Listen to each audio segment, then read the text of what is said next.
Hello, welcome to Match Day 13 on AFCON 2021. This is Infinite Uche, and here with me is Alena Black. It is really an interesting day. I must say, I literally lost it. Like maybe let me say, Not 70 minutes when we had a red card. But I want to say that this is an interesting match. 2 games, 2 red cards, and guess what? The team with 11 players won. This is me, like always, here on Black Sport. We have a guest live with us who is here to give us a little insight. And it's really a good day to have him here because I need to bant him a lot. So long, Daniel. Welcome. It's alright. Good evening. How you doing? I'm so happy. Okay, I am happy, and I need to see your face right now. Happy. Why are you happy? I don't think so. That how are you happy? Because I don't understand. Thank you. Like that's what I'm asking. Like, why are you happy? Because I think we should throw you. They're not supposed to be happy. I'm in pains. This is how it goes. I told you this before. Last game, I was talking like that. You need to what? Lower your expectations. Okay, lower your expectations. Whenever Spurs come with this high speed, I barely see them turning out something. Okay, anytime they come out with all these kind of 9 points, it doesn't go too well. We are used to struggling to come out from the group stage, and we see us flying down to the finals. That has been the routine. Am I lying? You're right. Actually, the other time we spoke before the knockout stage, I told you that I was not too confident in Nigeria, to be honest. But after winning our last game, I had hope. I believed that the team was playing well, they were clicking well, they were looking as if they could go all the way. But heading into the game, I still was not 100% confident. But Nigeria is still our country. You still have to back them. But I was highly disappointed. I was totally disappointed. I still had hope down to the last second of the game that something could change, but I was genuinely disappointed. I'm seriously unhappy. I just want to get this over with and move on and head on to the next day. It's a really poor performance from the Nigerian squad, but what are we going to do? Life goes on. We move. Okay, back on the match day 13. We're going to give you the rundown of what happened in round 16. The first game of the round 16 was between Burkina Faso and Gabon.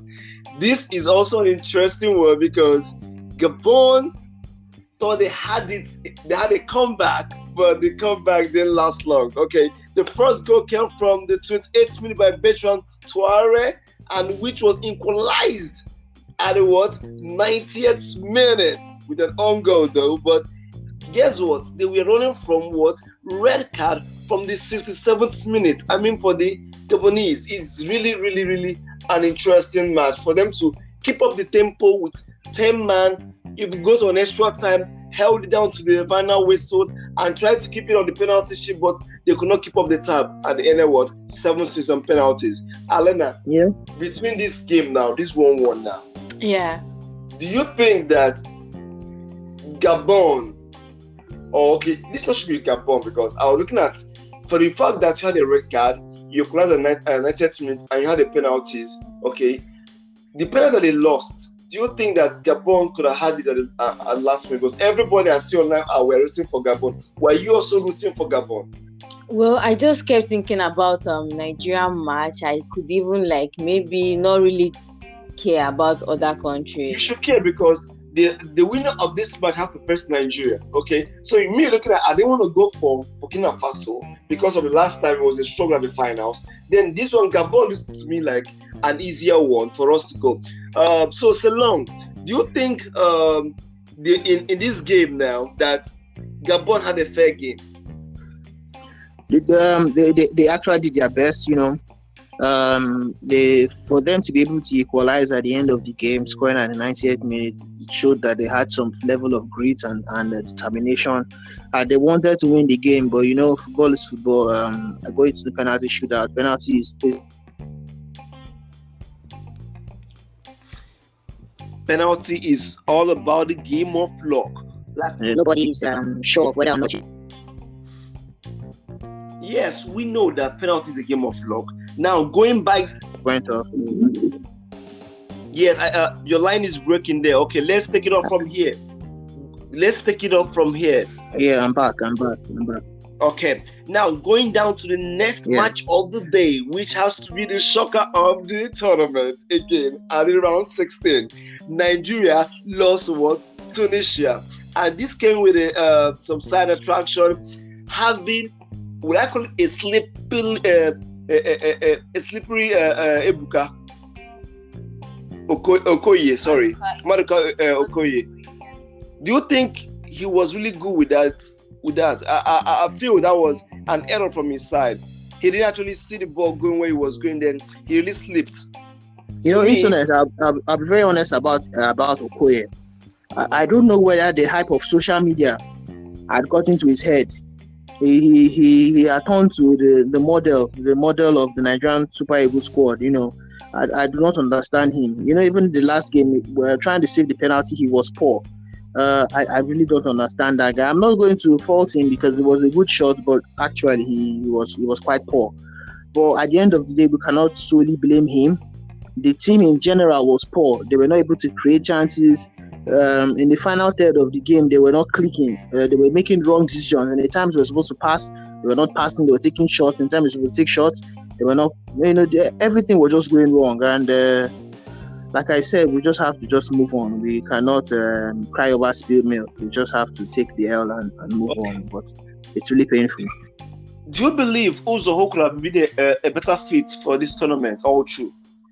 Uzoho has played overtime for Nigeria. I think this is Okoye's first tournament for Nigeria. And Uzoho, in the previous times I've watched him, even though he has been shaky, Uzoho right there has always been some level of confidence, and he has.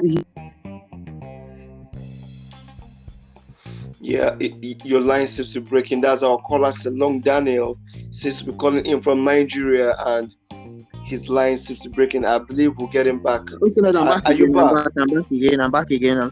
I apologize solely, and I'm back.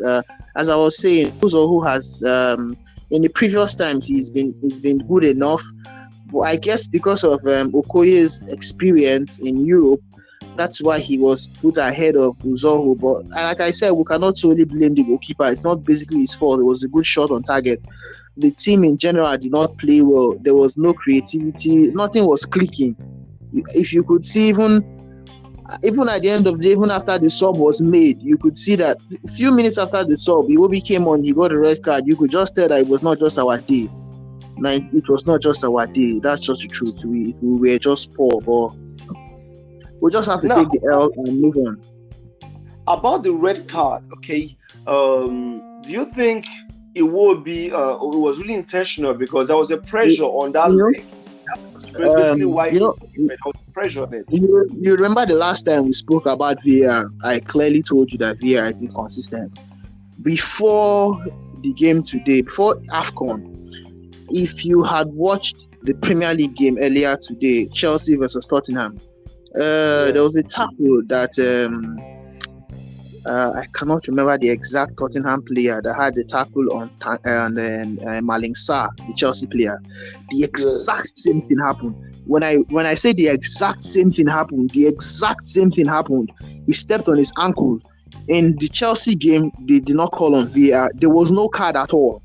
There was no card. The incident, believe me when I tell you, and every of our audience listening should go to YouTube and watch it.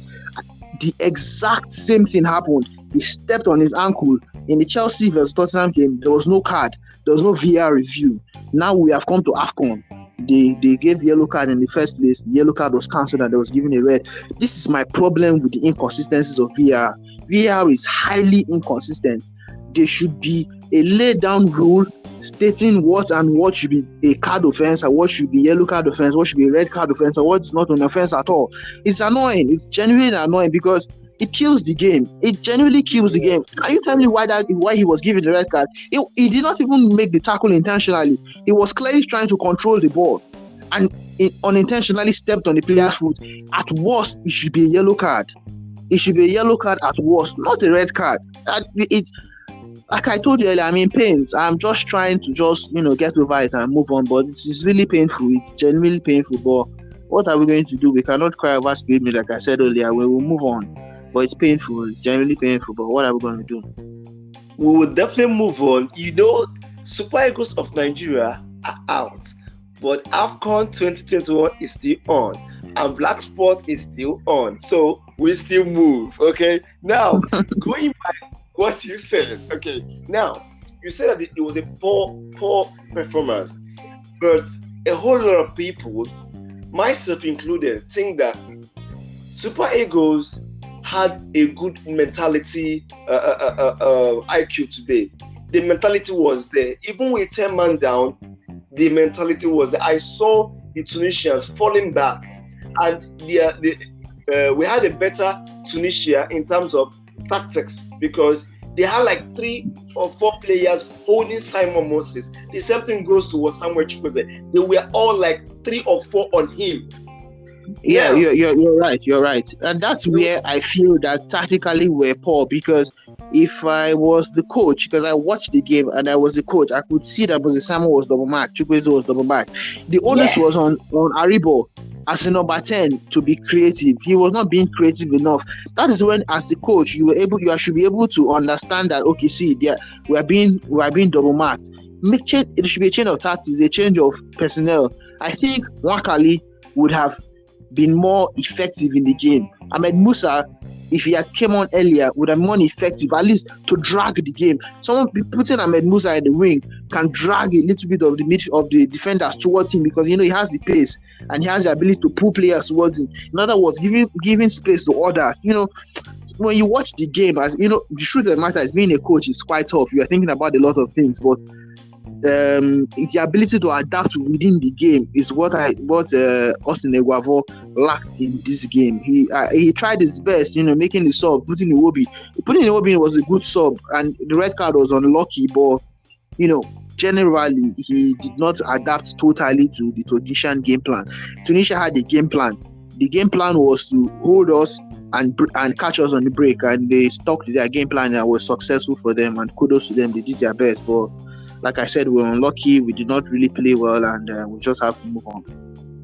Okay, so just like we know that Tunisia outplayed the Super Eagles, they outclassed Eguavoen, and this is them straight up to quarterfinals to face Burkina Faso.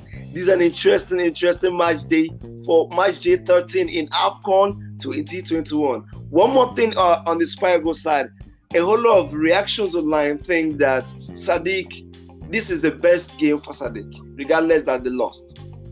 Do you agree? Well, Sadiq had a better game than the last game. I will not say he had a good game, but he had a better game.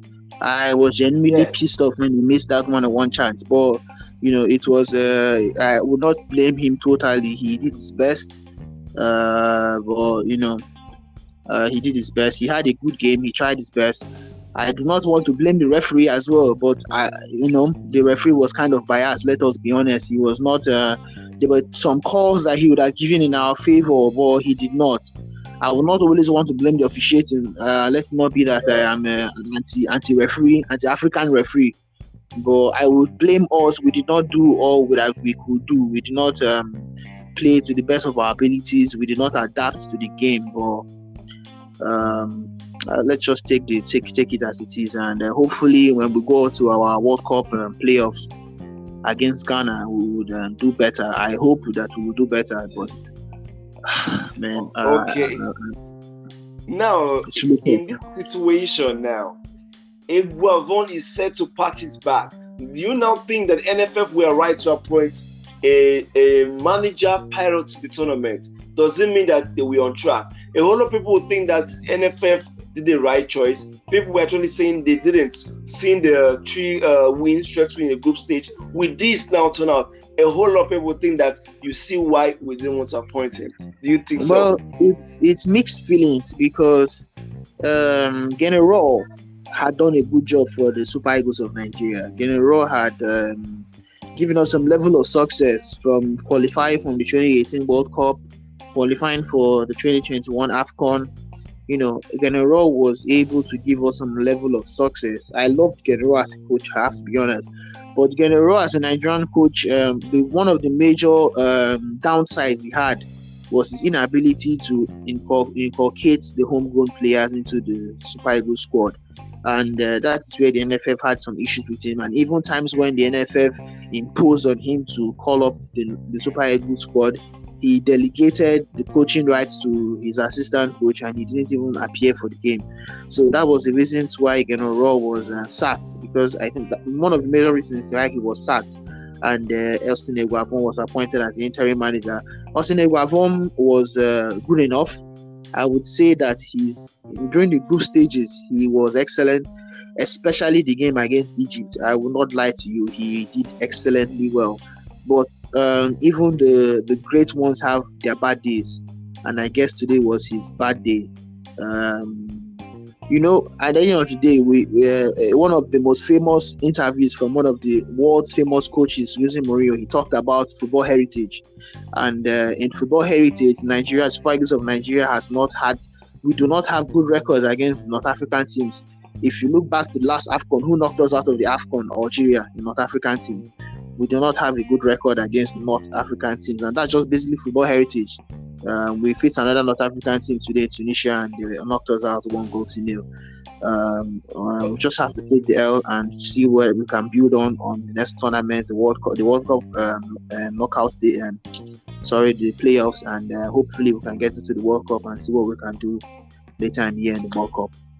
Okay, so the history still continues, as the Super Eagles of Nigeria has never won any tournament that the Indomitable Lions are present. So the history still continues. Okay, a whole lot of speculation. I keep saying that it is Cameroon and Nigeria has never won any tournament that Cameroonians were there. Meaning that we have actually lost 3 finals to the Indomitable Lions. So history still continues. That's good about what you call about what the football heritage is still on. Don't forget that this is Black Sport. In case you are joining us, don't forget to subscribe on our podcast, click on the notification button, and follow us on social media platforms like Instagram, Facebook, and Twitter on our handle at BLAQSPORT. Black Sport, and we're here to give you the recap of all the matches in AFCON 2021. And here with me, Alena, do I have any fun facts, please? Fun facts. So, guys, I'm actually before I see my fun facts. Calm down. You're still angry. I'm not angry. I'm actually not angry. I'm emotional. Not fun facts. This is anger facts. Anger facts. Okay, guys. Anger facts. Okay. Please give me. Hit me up with Okay, so on today's fun facts, actually going to anger facts. So on today's anger facts, we're going to talk about what a man can do, a woman can do way, way better. Okay. Did you guys know that a Rwandan national with the name Salima became the first female referee to officiate the 2021 African Cup of Nations? Yes. That's a good team. Salima was a big one for Salima. Okay. Yeah. We really appreciate that. Yeah. I actually watched the game that she officiated, and I must say she took control of the game. She was not intimidated by being an African woman in a continent that patriarchy is one of the major problems we have. But she held her own. She was extremely confident. She did not let the male footballers intimidate her. There was a point where she was about to give one of the players a card, and a player came to her back and held her by the back. And she looked at him and said, do you want a yellow card? Do you want a red card? And he stepped off and said, that's good. And I was like, that's good. She held her own very well. And kudos to her for being the first African female referee to officiate an AFCON game. Okay, that's interesting to have you on Black Sport. In case you join us, the voice you just heard before mine is Selong Daniel. He is a football analyst, He's a football lover and, of course, a Manchester United fan. It's good to have you on our platform once again. And like Thank you we very told much. you earlier before, you'll be coming often, and you promised to do so. He just did that. Thank you so much, Thank you very much.